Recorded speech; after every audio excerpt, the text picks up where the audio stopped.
everybody to the Bring Your Own Lunch program at Lawrence Heritage State Park. As many of you know, this is something that I began 4 years ago in 2019 to add to our program of offerings here, and we couldn't do it in 2020 because of the pandemic, and then we brought it back in 21, did it last summer, doing it again this summer, and hope. So my name is Rich. I'm the summer interpreter or tour guide here at Lawrence Heritage State Park.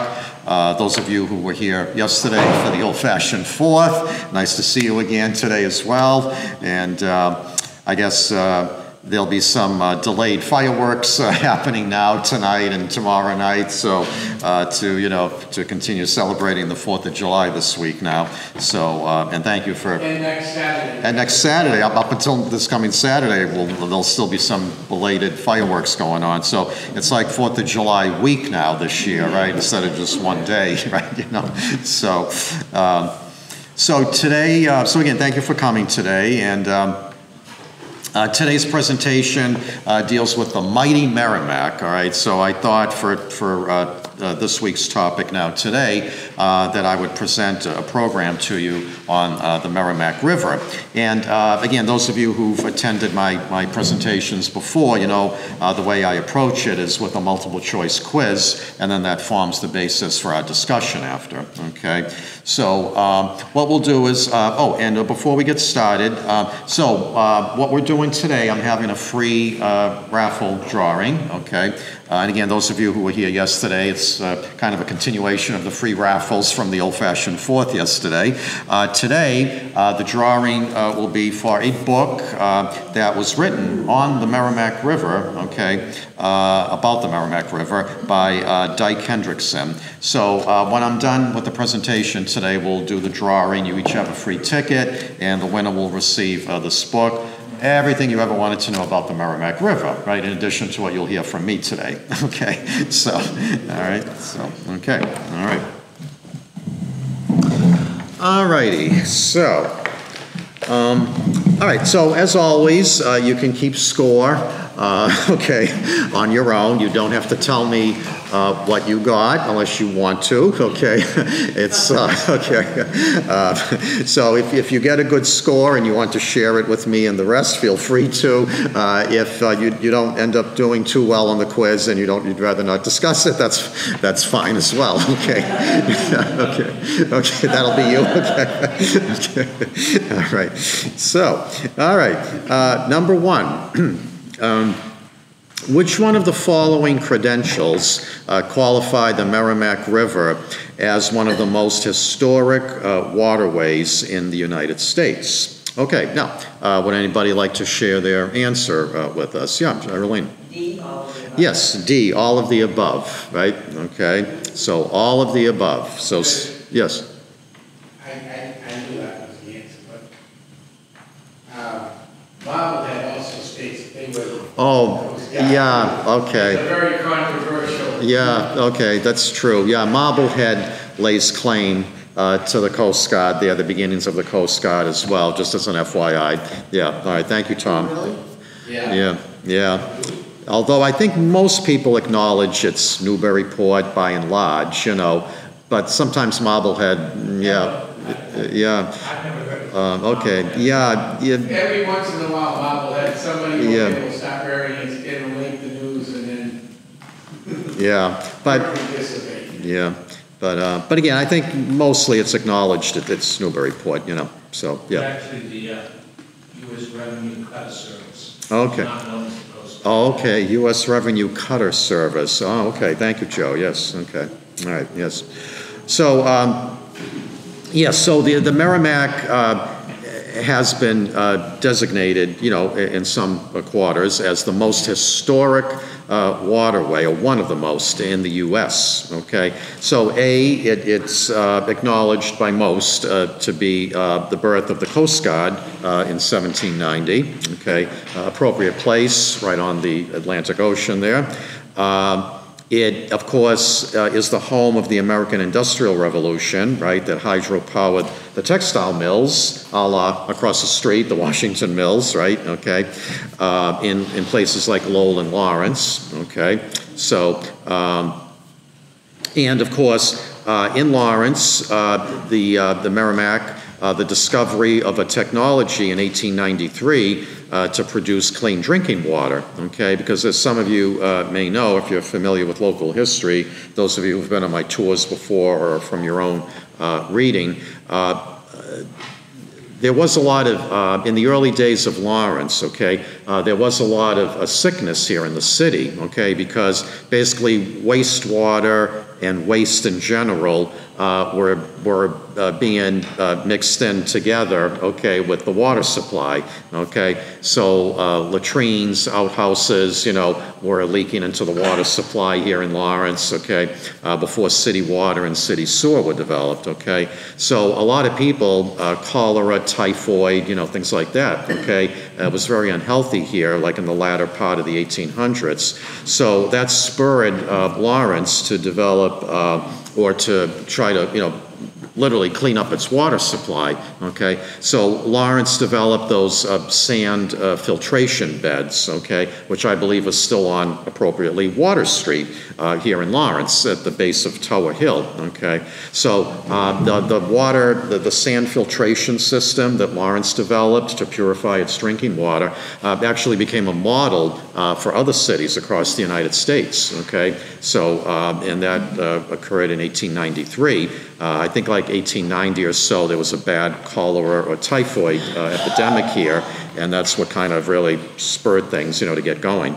So, so again, the Merrimack River being called one of the most historic waterways in the United States, it's because of all of the above there, A, B, and C. Okay, so, all right, any questions or comments on number one?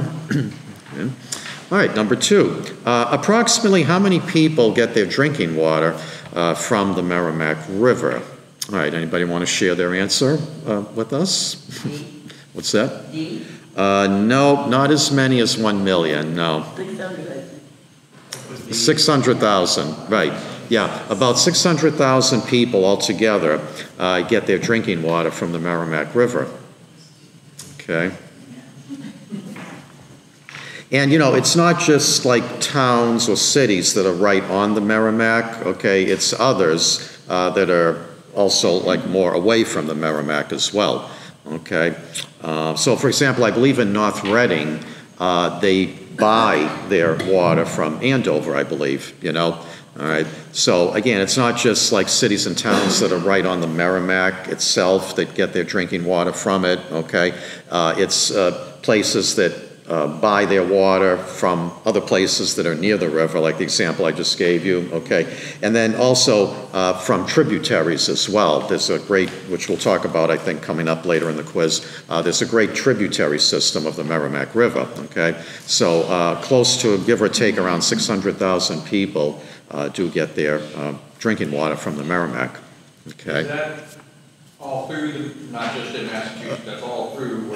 Right, it would be basically eastern Mass and southern New Hampshire, generally speaking. Yeah, okay, so, yeah. All right. So that's why it's very good that it's been cleaned up over the years, right? It used to have a grade of F, now it has a grade of B. Okay, so starting in the 70s, you know, but again, I think we're going to come up to that later in the quiz there. So, okay, any other questions or comments for number two? Okay, number three. Which one of the following statements is true about the Merrimack River?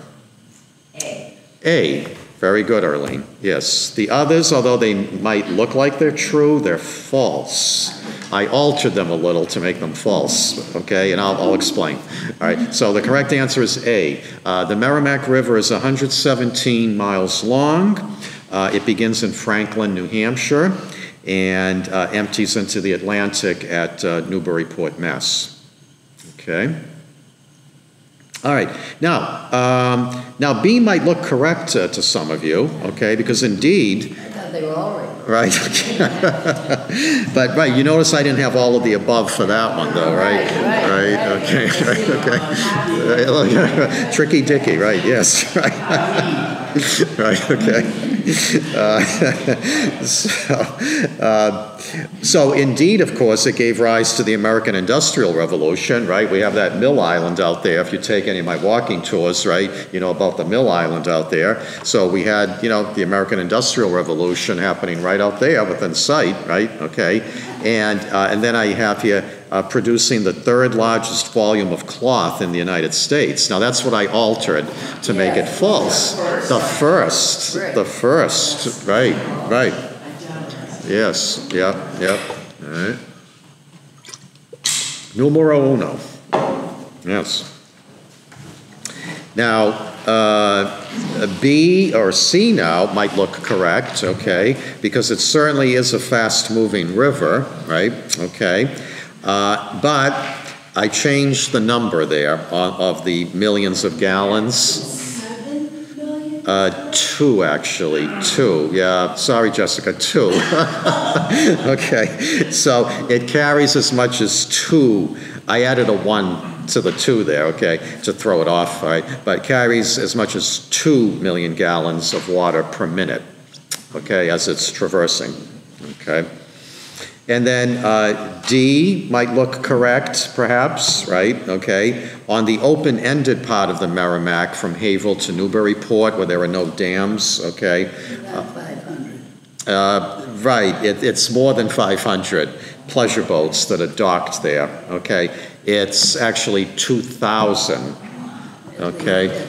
At least 2,000, okay, pleasure boats that are either tied up or launched from the stretch of the Merrimack from Haverhill to Newburyport where it's open-ended, okay? So, okay, any comments on number 3? Well, there's over 500 in Haverhill alone. And, right, over 500 in Haverhill alone, no doubt, right, yep. So, yep. Okay, number 4. Although the Merrimack River is cleaner today than in former times, it still contains pollution, as we all know, right? It's not perfect, okay? A major source of this pollution is extra runoff from heavy rain going into sewerage treatment plants along the river. When the plants exceed capacity, entire contents, including raw sewerage, enters the river as well as the runoff itself. What is the technical name for this occurrence? B. Which one, please? B. Yeah, B, CSOs. Okay. Combined sewerage outflows, which they've been in the news. Right, yeah. Okay. Yeah, so that's a big problem for the Merrimack nowadays, those CSOs. With all the development going on in the Merrimack Valley, okay, the land being loosened up, right, okay, we get, you know, heavy rain, the sewage treatment plants are overwhelmed, so they can't handle the volume, so what happens? Whoop, you know, it goes out into the Merrimack, you know, so, yeah.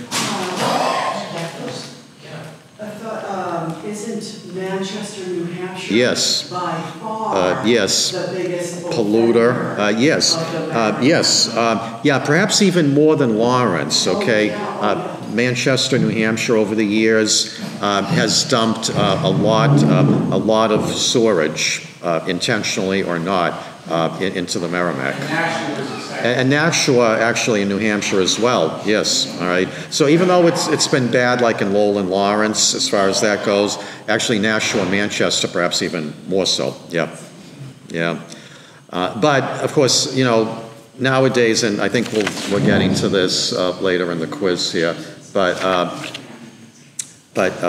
you know, nowadays, of course, with rules and regulations, it's helped. Again, it hasn't made it perfect, right? Okay, but it's helped clean up the river compared to like when we had the textile industry going strong here, when there were no rules or regulations regarding the river, right? You know, so, okay.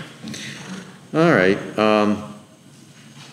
Oh, so I know, like, for example, when Diana DiZoglio, the state auditor now, I know when she was state senator, she was trying to do something about this in the State House in Boston, you know. I don't know now that she moved on to state auditor, I don't know if anybody else now is state rep, state senator, I don't know if if anybody else now is, looking into this, but I know this was one of her projects when she was a state senator, trying to, do something about those CSOs. So, okay, number 5.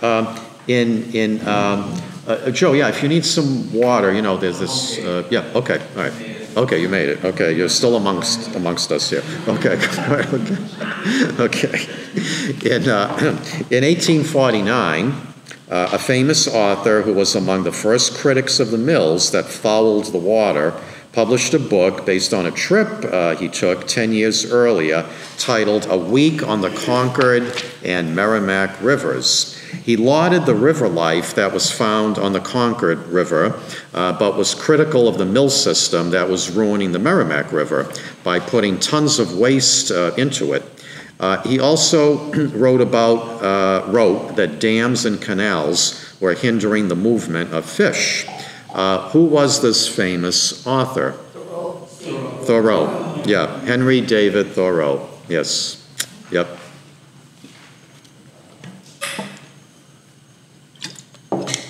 So now he waited 10 years, okay?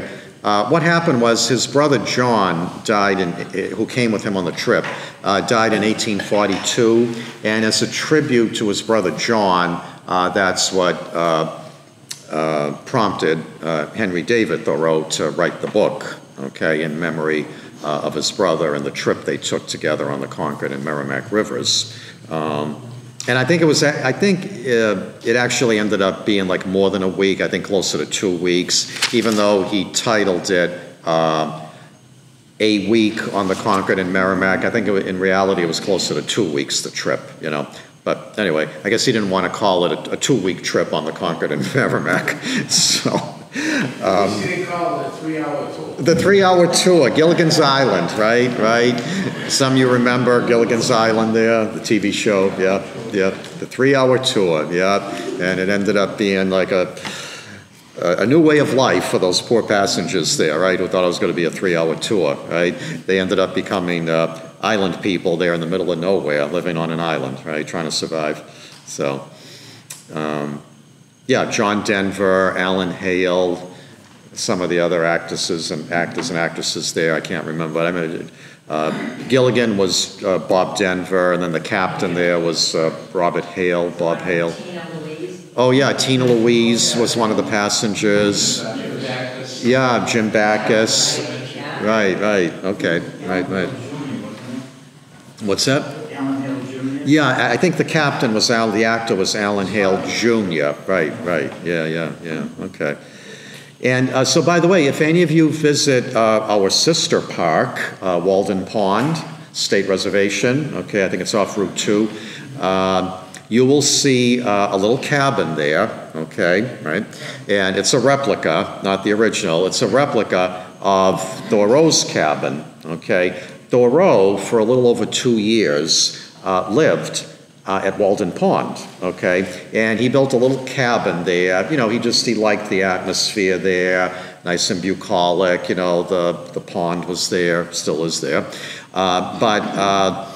But the cabin that you see there now, if you visit that park, it's a replica, okay? But there's an interpreter. Well, they have 3 interpreters there, actually. So my job, that I do here, they have 3 interpreters at Walden Pond because they get a lot of people there, much more than we get over here. But there's the lake there, the pond, right? So it's popular in the summer for swimming. Excuse me. So one of the 3 interpreters there will, if you visit, will do the interpreting there, explaining about the cabin that's there now and about Thoreau and when he lived there. It's a fascinating story. So if you do visit our sister park there, Walden Pond, you'll learn, if you have an interest in Thoreau, you'll learn more about Henry David Thoreau there and his cabin and his beliefs and what he did there and all that. Okay, so. Okay. And then they recommend that you take a walk because the cabin is not where he was. And they just recommend you take a walk to the location. Don't do it. It goes on and Yeah, it's not for the faint or the weak-hearted, right? You know, you really have to be the adventurous type there. It's yeah, you can get lost, literally. You can get lost over there, right? Yeah. But yeah, they draw a great crowd every summer there. And sometimes they actually have to turn people away, if you can believe it, when the parking lot reaches capacity there. Yeah, you know. So it's like, I guess that's a good problem to have, you know, if you're a DCR property, you know, so, but, okay, number 6. Who discovered the Merrimack River? Samuel de Champlain, yes, A. And then other people, of course, you know, before, most likely, and after. And the thing with the Vikings that Tom brought up, by the way, so, you know, like when I was in school, maybe when some of you were in school, right, we learned that, oh, Christopher Columbus discovered America, right, okay? And now that I teach U.S. history, of course, you know, I make sure, no, that's not, you know, despite what you might have been taught earlier or what you might have been led to believe, right? Columbus did not discover America, okay? Because there's strong evidence that what Tom brought up, that the Vikings, right, Leif Erikson, landed in the Maritimes around 1000 AD, which would put him about 500 years ahead of Columbus, okay? So in all likelihood, it was Leif Erikson. There's strong evidence there, although he did not establish a permanent settlement in the Maritimes, okay? But it looks like he was there and that he was way ahead of Columbus, you know, in quote-unquote discovering America. It was Machias Bay that was found first. Machias Bay, okay, up in Maine there, way up in Maine, yeah. Vikings, and Okay. they came down, Yeah, and they are believed to go up the river. okay, yeah. Probably they went up the river, I would think, probably up to at least Lawrence, because you had the first waterfall in Lawrence. Yeah, Not the one, the Hydro Falls. not Bodwell's Falls. Right, Waterfall Falls, which is behind the Hydro Falls. Right. Okay, yeah, okay. And by the way, a little side quiz from the professor here. So, does anybody know, what did Samuel de Champlain found? All right, so he discovered the Merrimack, right? Yes, okay. Well, yes, right, he did some exploring in that area, so they named it after him, correct, right? I'm not sure about that, maybe. I don't know about that, but keep going north. A little too far, Jessica, a little too far. A little too far. Come back, come back. It was a school group. Oh. I told them they could go on the first and second floor. Okay, a self-guided tour, okay. All right, thanks, Joe, thank you. No, but you're coming back into the area now, Quebec City. Yeah, okay. Right, okay. So Champlain discovered Quebec City, okay. That's part of his claim to fame. That's what I was trying to tease out of everybody, you know, okay. So he's perhaps best known for that, for founding Quebec City, okay. So, and does anybody know what he called that area up there when he first laid claim to it? Right, and it goes back to his country where he was from originally. No. Well, he was from. He came Honfleur, isn't that where he departed in France? Well, I think you're right. I don't know for sure. North of Normandy. Okay, I believe so, Joe. I think. Okay, so but France in general, right? He was from France. Okay, yeah. So when he came to Quebec City. Right, and what did he call that whole area of New France? Right, New France. Right, that's what I was trying to tease out of everybody. New France. Right. Okay. You know, the same way we have New England. Right. Okay. Because it was the English. Right. Okay. Who did a lot of the exploring here. Right. Okay. Oh, what are we going to call it? Well, we just came from England. Right. We're in this new area here now that we're unfamiliar with, so we'll call it New England, right? Okay, as opposed to Old England, right, where they were from, right? Okay. So New France, right? Originally, Canada was known as New France, okay, because just Champlain didn't know what to call it. Like, well, I came from France. I'm here in this new part of the world now, so we'll just call it New France, you know. All right, so, yeah. Okay. All right, number 7. Which one of the following groups of rivers are tributaries of the Merrimack? All of the above, yeah. All of the above, okay. Yep. So. You left out. Well, I couldn't fit all of them, Tom, you know, right? Now, because altogether, when I did the research here, if you count like streams and brooks that, not just rivers that connect to the Merrimack, there are like 70, I discovered, 70, you know, complete, okay? Streams, brooks, rivers that connect in one way or another to the Merrimack, okay? So there's a lot, but I had to pick out just, you know, several to fit into the multiple choice here. The flag C is the most important. Yes. All right. Yes, good point, Mary, thank you. On the flag in Lawrence here, right, okay, if you've seen it, right, it's blue and white, and there's the vertical line, right, okay, and then 2 smaller lines that connect to it or with it, right, okay? And that's because it's making reference to the 3 rivers that come together here in Lawrence, right? Right. The Merrimack, the Shawshene, and the Spigot, right, okay? So. And they come together right near Sal's. What's that? Right near Sal's. Right near Sal's, along Merrimack Street down here, right? Where the Highway 495, right. You drive down the overpass at 495, you drive over. Yep. And then, of course, at the end of the North Canal behind me, right, by Lawrence General, okay, where we have the sluiceway there, it's on one of my walking tours there, the Gateway walking tour. That's where the Spigot, the Merrimack, and the North Canal all come together there, right, okay? So the North Canal and the Spigot converge, MTL by the old Ralph Pill electrical place there, right? And go out into the Merrimack there, and you can see Sal's from there, the Riverwalk, you know, yeah. So, yeah. Okay. All right, number 8. Which one of the following rivers is the longest in Massachusetts? Anybody want to share their answer? I'm going to try the Charles. No, I'm sorry, Joe, no. What's that, Paul? The Connecticut. Connecticut. Yeah, Connecticut. Yeah. The Connecticut is 407 miles long. Okay. It starts up, like, I believe, in the Lake Champlain area. Okay. Travels down south along the New Hampshire-Vermont border. Okay. And then cuts through Connecticut, and I believe, like in New York City, the harbor down there, I believe that's where it empties out into the Atlantic. Okay, so then we have the, I believe the second longest is the Housatonic. That's out in western Mass, okay. I believe basically it goes like from the Springfield area down to Hartford, Connecticut. That area of New England, okay?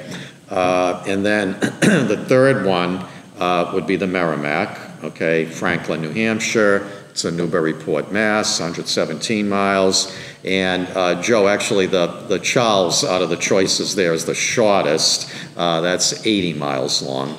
Yeah, okay. So, and that of course would be in eastern Mass, okay? The Boston area, okay. Did you know how long the Housatonic? Oh, it's, I think, I don't have my notes with me. It's, I think, in the 200 range, 200 something miles long, I believe, is the Housatonic, okay? So, 200 to 300 miles, I believe. That's the Mighty River. It's known as the Viking River? No, the Mighty River. The Mighty River, the Mighty River, okay, the Mighty. Yeah, out in western Mass there, yeah, it can get a little treacherous, right? All those rivers up there. All of them, yeah, for that matter, yeah. The terrain's a little different out there, right? You have mountains up there. Yeah, yeah. Of course, Eastern Mass is more urbanized, right? More population here. Western Mass, a little different out there, right? A little more spread out, less urbanized. Terrain's a little different. You got the Berkshires out there. So, and by the way, the Merrimack, you know, so you know how we said it empties out into the Atlantic and Newburyport now, okay? But it's been altered over the years, right? In earlier times, it used to sag down more towards Boston. It would empty out closer to Boston into the Atlantic, okay? Does anybody... Go south of Long Island, you mean? Right, pretty much into Boston Harbor, that far south. Oh. Yeah. Now, Tom, don't say anything, but does anybody know, Tom's a fellow historian. Who talks about this every time we take the tour of the Buttonwoods? Yes, and Tom works at the Buttonwoods Museum in Haverhill, yes. Does anybody know what actually did alter the course of the Merrimack River? Now, we're talking a long time ago. The Ice Age, right, okay. The melting of the Wisconsin Glacier that covered much of the eastern U.S. here, okay? So I think this would have been like 11,000 years ago when the Wisconsin Glacier was melting. 10,000? No, go ahead, Tom, it's okay. Yeah, Almost 11,000, yeah, okay.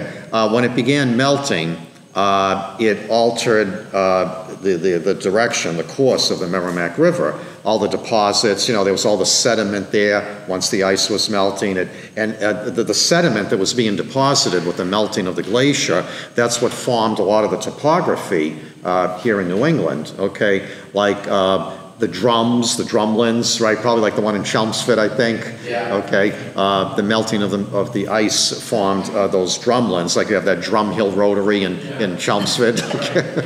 Right. And the glacial erratic that's still in the film out in Raymond's Turkey Farm right off Hampstead Street. Okay. What's there, Tom? There's a glacial erratic on Oh, Hampstead Street. a glacial erratic. Okay. Which is a stone left over from the Wisconsin. It was also known as the Laurentine Ice Age. Yes, right, that's right, yeah. So, and it also carved out the Merrimack River Valley and gave us all the beautiful stonework we have. Like That's right. 213. I know it's not Lawrence, but it's Yeah. close. Close enough, right, geographically. Well, actually, that was all once part of Lawrence. We could actually. True, right, that's true, right. Those of you who know from my tours, my presentations, or on your own, right, that where we're all gathered here right now, this used to be Methuen. Yeah. Right, okay, right. Then the Essex Company petitioned the legislature, right, for land to develop the city of Lawrence. So land was taken south of the river from Andover, which is now South Lawrence, right? Land was taken north of the river where we're sitting right now. This used to be Methuen, right? Put together to form the city of Lawrence with the Merrimack cutting right through the middle. So, yes, but, so the melting of the giant ice sheet altered the course of the Merrimack, okay? So it raised it basically northward. So instead of emptying out into Boston Harbor, it now empties out at Newburyport. So. Yes, anyone want to take a guess? I hate to do this to you, Rich. No, go ahead, Tom. Quickly, where do you think all that ice evaporated to or melted to? Anyone want to take a guess? Where it melted to? Yeah, when the ice age receded, then the land opened up. Anyone want to take a guess? Great Lakes? Nope. Okay, it's the Georgia Banks, where our fishing. Oh, the fishing, where the, yeah. Back in the mid-'80s, they actually found a mastodon skeleton at the bottom of the Georgia Bank. Oh, wow. Georgia Banks. Mm. There's a great book called The Land Before Time, if you want to read it. Oh. It's about the Merrimack River Valley and the lakes regions of New Hampshire and how it was formed. Okay. And then it was in a good book to read. That's an excellent book to Okay, read. good. You give it a good recommendation? I've read the book too. Okay, that's how good it is. Well, because it's one of those books where it's information after information that the human brain can only Yeah, store okay. so much. Yeah, true. Okay, thank you, Tom. Okay, number 9. While the Merrimack River is normally prone to only minor flooding, what was the most significant flood in the recorded history of the Merrimack? A. Yes, the Great Flood of 36, which has gone down in history now, right? You know, for better or for worse, right? You know, but yep. Now, the Mother's Day flood was second to that, okay? Yeah, in 2006, okay? That was second only to the Great Flood of 1936, okay? So, now, with both occurrences, though, the Great Stone Dam on Broadway held up really well, okay? Even though it was above flood stage, okay? The dam did not give out or crack or anything like that, you know? So, and those of you who've been on my tours or been to my presentations, or you know this already, the dam was built from 1845 to 1848, right, by a combination of the natives who were here, not the Native Americans, but the natives, the Yankees, right, along with the Irish, the newly arriving Irish immigrants, okay? And the granite that was used on the Great Stone Dam here in Lawrence came primarily from two quarries brought up here or down here by wagon, Rockport, Massachusetts, and Pelham, New Hampshire, all right? Is where they got a lot of the granite from to build the Great Stone Dam. And it cost $250,000. It was a construction company out of Boston, Callahan and something else, I believe, that built the dam. The laborers got between 75 cents and $1 per day to do that back-breaking work of putting all those, you know, without the modern equipment, of course, that we have today, right? You know, using like wooden cranes back then to get all that granite into place, you know. So it was quite the engineering and construction feat for its stay there for that time, you know. No mortar. And I'm sorry. No mortar. No mortar, right. It was the hydraulic method, which did not involve. On the other dam, it collapsed the same day, you remember? Yeah. Stones are interlocking. Interlocking, right. And while they were building the granite dam, they had what's called a coffer, C-O-F-F-E-R, a wooden dam, basically like a dummy dam, temporary dam, in place there while they were building the permanent one, you know. So that wooden one gave out one day when they were working on the granite one. I think there were 1 or 2 deaths, I believe, when the wooden dam gave out, and some injuries, you know. But again, all these years, it's never needed any major work done to it. It's really a marvel, you know, an engineering and construction marvel. It was, when it was built, it was the longest in the world for a time. It no longer is, you know, but for a time after it was built, it was the longest dam in the world. So, and then of course today now, since 1980, it's been used to produce hydroelectricity. So. One other thing that Yeah, sure. is considered the second most treacherous estuary emanating into an ocean, only after the Columbia River in Washington. Wow, okay. When the river is flooding, you can get up to 6+ knots. And if you get an inshore breeze coupling with the flooding tide, you get 12-foot waves at the estuary, at the entrance. Yeah, wow. And it's relatively shallow. Yeah. So a boat coming through there, even though it only draws 6 feet, could slam. Ooh, yeah. Okay, and crack its hull. Yeah, oh my God. It's considered a very treacherous. Yes. It is. Especially during the summer. Yeah. Hundreds and hundreds. Yeah, right, you see it in the news sometimes, People yeah. don't realize how dangerous No, it is. it's true, which leads us to number 10, actually, okay? But let me just back up for 1 second.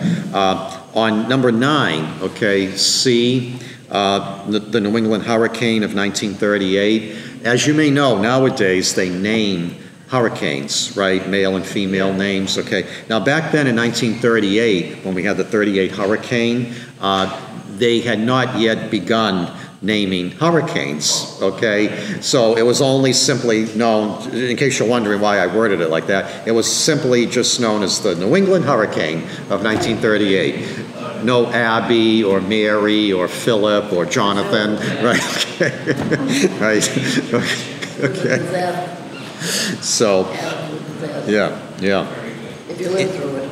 If you live through it, yes. And by the way, that's what took out Merrimack Park on the Merrimack River. As some of you may know, there used to be an amusement park, right, on the boulevard going to Lowell, right, Route 110. Yeah, Merrimack Park, which they never rebuilt after. You know, it's where, there used to be an outdoor movie theater thereafter, okay, right, when I was a kid, I remember, right, and now it's that, is it JG's now, right, the ice cream, the go-karts there, that's where Merrimack Park used to be, and the hurricane took it out that time, and then they just never rebuilt it, you know, so, yeah.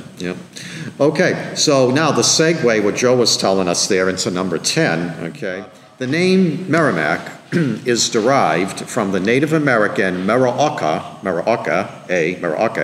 or Merrimack, which means, anybody want to give us their place of strong current? Yes, right. Really? Yes, that's what it translates into, place of strong current. Now you saw I gave you good choices there though, right? Right? And any of those, right, could be plausible answers. Right? They all make sense, right? Abundant fish in the Merrimack, right? It can get deep in certain places, right? Okay? And the Native Americans used to farm along the Merrimack River when they were living here, right? Okay? So any of those, right? I threw those in, you know, to try to throw you off, right? But some of you knew, of course, already it means place of strong current, yeah. Is it the Algonquin language? Yes, the Algonquin. Very good, Jessica, right. The language that the Native Americans spoke in this area was derived from the Algonquin, yes. Okay, and the major tribe here, or the nation, was the Pennacook, as you may know, okay? And in New Hampshire now, just north of Concord, there's a town there, Pennacook, New Hampshire, right? Okay, so...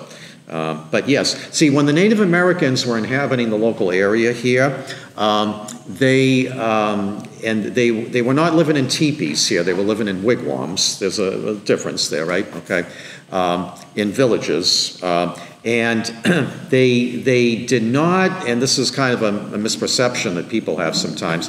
The Native Americans did not literally live on the banks of the Merrimack River. Okay, despite what some people might portray, for the simple reason, Merrimack, place of strong current, okay? They did not want to be right along the banks, the literal banks of the Merrimack River. It was too dangerous. And then, oh my God, if we got heavy rain, right, they get washed out there, forget it, right, okay? So they knew this, right? So that's why they lived rather along the banks of the tributaries of the Merrimack, where it was higher ground and it was safer ground, okay? So they never lived right along the banks of the Merrimack, okay? And they fished, okay? Sturgeon was the big prize, the big catch, even today, right? Sometimes in the news, you know, at the mouth of the Merrimack, right? If a guy catches, or a girl, well, you know, whoever, fisherman, fisherwoman, right? If they catch a sturgeon, I don't want to seem sexist, right? Sometimes they'll make the news, right? And they're holding like this 10-foot... Put those things back, though, they're protected. But they're protected. They're a protected species, right? Okay. And back then, the Native Americans would get on their log rafts, okay, with spears, and that's how they would catch the sturgeon, okay. And and back then too, that's how they would prove their manhood, their manliness. If the bigger the sturgeon they caught, the better for them, right? Okay. And they farmed. They also farmed in the area here.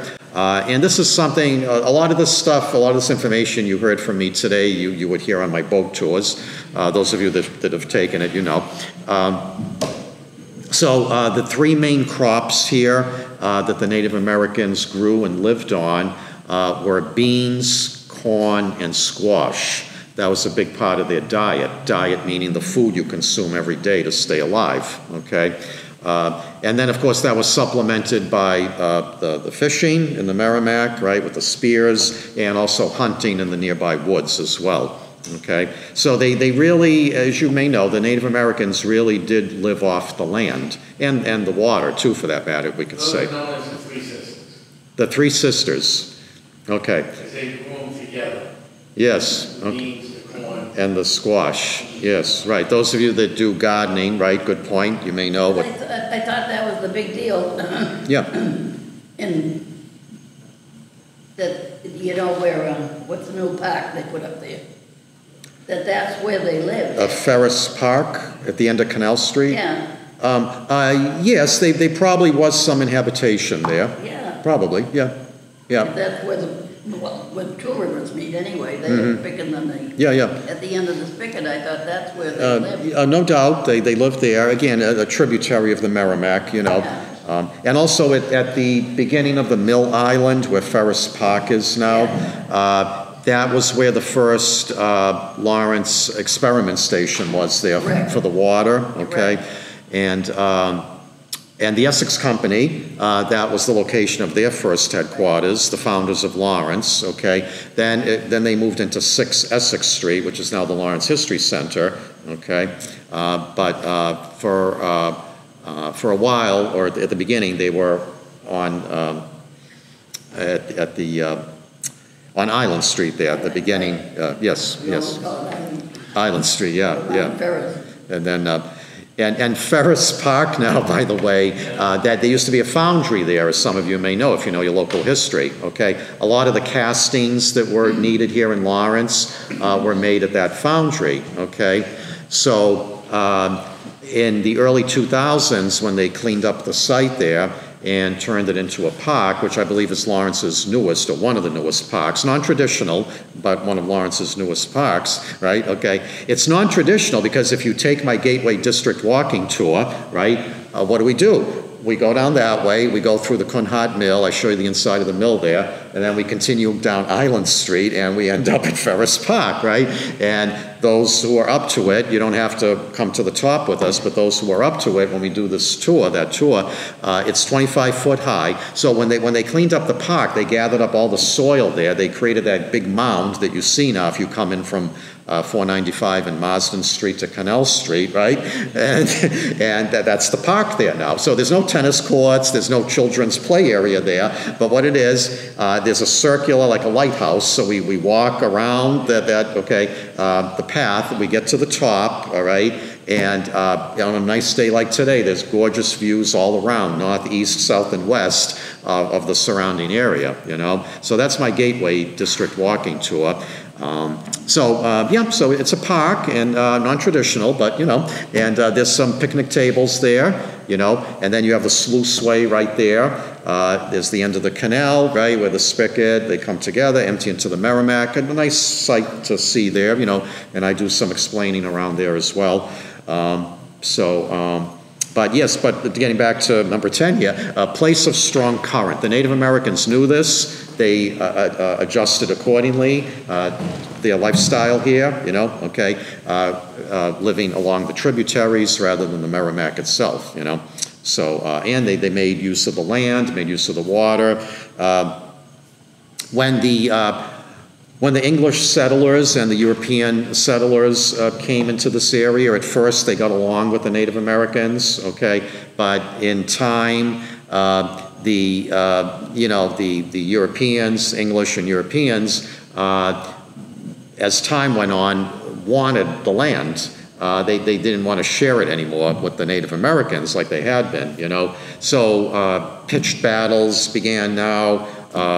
And, you know, you had, like, for example, King Philip's War, okay, among other things going on. And so the Native Americans now began dying off, okay? If they weren't dying in battle with, you know, the white man, right, okay, they were dying from the diseases that the white man brought with him from Europe, right? Because the Native Americans hadn't been exposed to those European diseases, they didn't get a chance to build up an immunity to them, you know? So they were dying off now, either in battle or by the diseases that the Europeans brought with them, you know? So And again, this is all information you'll hear on my boat tour, but 1848 marks the last time that a Native American was inhabiting the local area in a traditional settlement, meaning living in a wigwam, okay? They were literally driven out of here. Any remaining ones were literally driven out of here. 1848 marks the official last end of the Native American inhabitation here, okay? Now, I know I've been told there's a Native American cemetery in Lowell. More than one person on the boat tour has told me that. They've been to that cemetery. So some of those Native Americans are buried at a cemetery in Lowell. So if you're interested in following up on your own there with that, you know. So, okay, before we do the drawing for the book on the Merrimack River here, does anybody have any questions or comments? What year was the Hannah Dustin? 1697. Right? Yeah. March 30th, 1697. 1697. Yes. I'm Yeah. thinking Native American, 1848. Oh, yeah. 1697. Some of you know the Hannah Dustin story. There was a Native American raid at the Dustin home in Haverhill. They were, her baby was killed, a 6-week-old baby, I believe. She was forced to walk up north with some other people to what is now Concord, New Hampshire. And I believe they were kept on an island there in the Merrimack River, right? Right on the Merrimack. I think right near exit 17. Correct. Right? The old parking ride. In fact, Yeah. that's how you get there. The park and ride, yeah. It's no longer 17, don't ask me when it is, but it's the old 17. Oh, okay. The old exit 17, just when you're leaving Concord, New The Hampshire. town was what, Boscommon? Yeah, it's on Pinnacle Island, Boston, yeah. Yeah, Boswin, yeah, right. So one night she escaped, her and Samuel Lenninson, thank you. They scalped, in order to prove their story when they got back down to the Haverhill area, they wanted, because they figured people wouldn't believe them, their whole ordeal, that they were held captive, So Hannah scalped I believe it was 8 or 10 or so of the Native Americans, okay, came back down the Merrimack in canoes, and, okay, well, here are the scalps, so we went through this ordeal, we're not making this up, here are the scalps to prove it, okay. Well, she could get good money for the scalp. No doubt, yes, yes, right, So, and then I think she did live for a while, a long time, Yeah, she lived, into her 80s. her 80s. Yeah. So despite that harrowing ordeal, she made it into her 80s after, yeah. So, and if you go to that park and ride up in Boston, New Hampshire, I think there's a plaque or a statue. There's a statue. A statue. They fixed the footbridge. Okay. You used to have to walk the train tracks. Yeah. The old train tracks. They fixed the footbridge. You can walk out on the island and check out the monument. Okay. Huge monument. Yeah, real huge, real big, yep. And Haverhill still has the statue Haverhill still has the statue in Gar in Park? Okay, Gar yeah, okay. But the Boy Scouts of America still have, if you go down 110, whatever, the river road we call it. Yeah. All right. Oh, to Haverhill there, right, Methuen to The Haverhill. monument, A plaque. big plaque right, stone. yeah. That the Boy Scouts of America put to show Right. where she landed when she came back in. Yeah. Oh, that's right, okay. That's why I was, you crushed all my dreams that the Indians were living by the river. I always Oh, thought they did. I'm sorry, Mary, no, that's it's a fallacy, They were living by the river. No, just, it was dangerous ground there. I was thinking of Hannah Dustin because they were Indians all the way along, I thought. Especially over here at the point. Oh, yeah, they were right nearby here, right all along the tributaries, including the Spigot, yes, yep. So, yeah, they farmed. This was their summer home, like, Yes, going right. to the beach in the summer. They Right. all came down here. Right. With the tents. Right. See, because they were always in search of good land, good food, a food source, right? So they were kind of transient in a way. Okay. Yeah, so. Okay. Thank you so much. This was Oh, great. yeah, you're welcome. No other questions, comments? No? Okay. All right, so let me, One more bridge. Oh, yeah, oh, I'm sorry, Denise, the microphone, I couldn't see what the microphone is. Oh, how deep is it? Okay. The Merrimack can be as little as 10, 20 feet deep, okay, from the research I've done, and as high as like 80 or 90 feet deep, okay. The width, I believe, from my research, anywhere from 90 feet to 200 feet. So it's a very crooked river. The depth varies, you know, it's very rocky. Never really meant or, you know, never good for any like large-scale navigation. It would be like from Haverhill to Newburyport, you know, where you have any kind of, you know, really the boats traveling, okay? And there used to be tourist boats, as well as, I'll call them commuter boats on the Merrimack River, okay? There used to be some steam and paddle boats on the Haverhill to Newburyport stretch, okay, that would take people like out from Haverhill to Plum Island, you know, a paddle or a steamer boat, okay? And then they would also have, from my research, boats that would take people to Boston.